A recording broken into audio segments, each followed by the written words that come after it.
निवडणूक न लढण्याचा त्यांनी निर्णय घेतला आणि आता राष्ट्रवादी काँग्रेसची पत्रकार परिषद सुरू होते। महादेव जानकर हे देखील सुनील तटकरे यांच्या सोबत या ठिकाणी आहेत।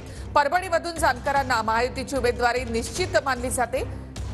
जानकर आता राष्ट्रवादीच्या चिन्हावर लढणार की रासप म्हणून लढणार हे पाहणं महत्त्वाचं ठरेल। मात्र राष्ट्रवादीकडनं जानकरांना परभणीची जागा सोडण्यात आली आहे। अजित पवार गटाची पत्रकार परिषद, सुनील तटकरे इथे उमेदवारांची घोषणा करणार आहेत। सुनील तटकरे यांच्या नावाची घोषणा याआधीच अजित पवार यांनी केली होती।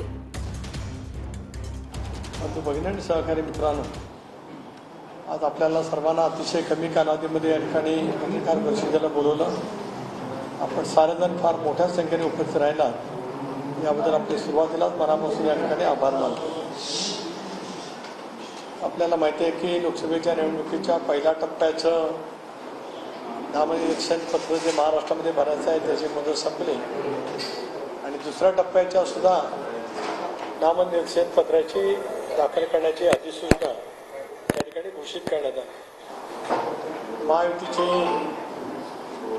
जागा वाटप राष्ट्रवादी काँग्रेस पक्ष, शिवसेना आणि भारतीय जनता पक्ष यांच्या संदर्भात आणि इतर आमचे 9 घटक पक्ष आमच्या वेळोवेळी चर्चा त्या संदर्भामध्ये सुरू आहेत। त्यामध्ये काही जागांच्या संदर्भामध्ये जे काही निर्णय झाले त्या पद्धतीने भारतीय जनता पक्षाने सुद्धा जवळपास 24 जागांच्या वरती त्यांचे उमेदवार घोषित केले।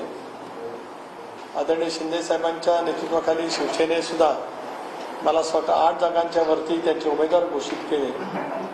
राष्ट्रवादी काँग्रेस पक्षाच्या वतीने राष्ट्रीय अध्यक्ष आदरणीय अजितदादा पवार यांनी रायगड आणि शिरूर या 2 लोकसभा मतदारसंघातील उमेदवारांची घोषणा त्या ठिकाणी केली। एकंदरीत आपण पाहिलं तर चर्चा अजूनही सुरू आहे आणि 5 टप्प्यामध्ये या सगळ्या निवडणुका त्या ठिकाणी होणार असल्यामुळे एकंदरीत जे जे टप्पे जसे जसे जवळ येतात त्याच्या अनुषंगाने त्या ठिकाणी चर्चा होऊन निर्णय हा होतो आहे।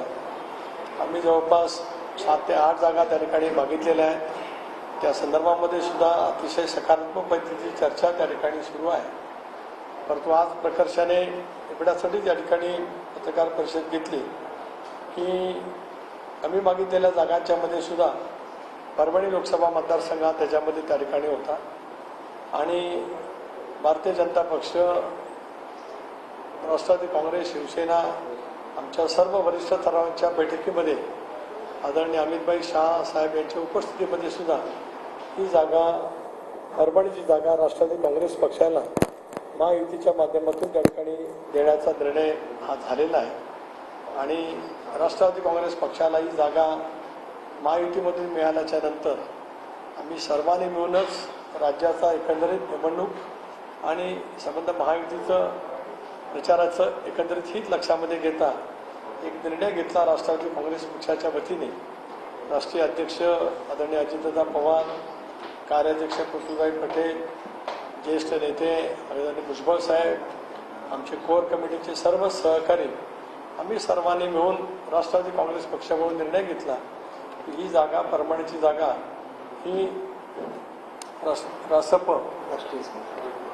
या पक्षाला आमच्या कोट्यातून देण्याच्या संदर्भात मध्ये त्या ठिकाणी निर्णय आम्ही घेतलेला आहे आणि तो निर्णय घेत असतानाच परभणीची जागा ही त्या ठिकाणी महादेवराव जानकर हे अधिकृत उमेदवार म्हणून, महायुतीचे उमेदवार म्हणून त्या ठिकाणी लढवणार आहेत। मला विश्वास आहे की गेले अनेक वर्ष एक चळवळ महाराष्ट्रामध्ये जानकर साहेबांनी ज्या पद्धतीने धनगर आरक्षण असेल, इतर काही वेगवेगळे प्रश्न असतील महाराष्ट्रातील, या संदर्भामध्ये फार मोठ्या प्रमाणावरती त्यांचं योगदान निश्चितपणे त्या ठिकाणी राहिले आणि म्हणूनच परभणीमधून महायुतीचे उमेदवार म्हणून आज त्यांची उमेदवारी या ठिकाणी घोषित करत असताना मला विश्वास आहे की ते अतिशय चांगल्या मताच्या फरकाने त्या ठिकाणी निश्चितपणाने विजयी होतील।